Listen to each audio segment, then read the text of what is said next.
ஓ மாணிக்கண்ணாச்சு. இது என்னையாது கையில் இந்த சலூன் கடையில் வச்சுருப்பாங்களே அந்த டப்பா மாதிரி இருக்கு. இது மல்லிகைப்பூ செடிக்கு வந்து மருந்து அடிக்கப்பா. அப்படியா? மருந்து அடிக்க புதுசாக வாங்கினேன். இது நம்ம வந்து நிறைய செடி மூடு போட்டிருந்தா நம்ம 10 லிட்டருக்கு கிணச்சு அடிச்சிடலாம். எடுத்து இது நம்ம வந்து குறையாதான் போட்டிருக்கோம்.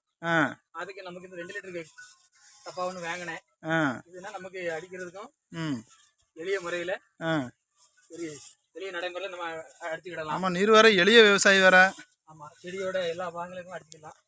சரி, இது பூ பறிக்க எத்தனை மாதம் ஆகும்? பூ பறிக்கிறதுக்கு நமக்கு 5 மாசத்துல ஆகும். 3-4 மாசத்துல ஒத்த பூவா வரும். 5 மாசத்துல பூ வந்துடும். நம்ம வாரத்துக்கு ஒரு அட்டை இதே மாதிரி மருந்து அடிச்சோம்னா செடியில இந்த பூ முட்டுகள்ல நமக்கு அந்த பண்டுகள் புழுக்கள் அதெல்லாம் இல்லாம அது வந்து நம்ம செடியை காப்பாத்திக்கிடலாம். சூப்பரியா. அப்படி நம்ம அடிக்காம இருந்தோம்னா அந்த இது பூரா அரிச்சிடும். ஓ அப்படியா? மொட்டு இருந்தாலும் அந்த பூ வந்து நல்ல பூவா இருக்காது, சுருங்கி காஞ்சி போயிடும். சூப்பரியா.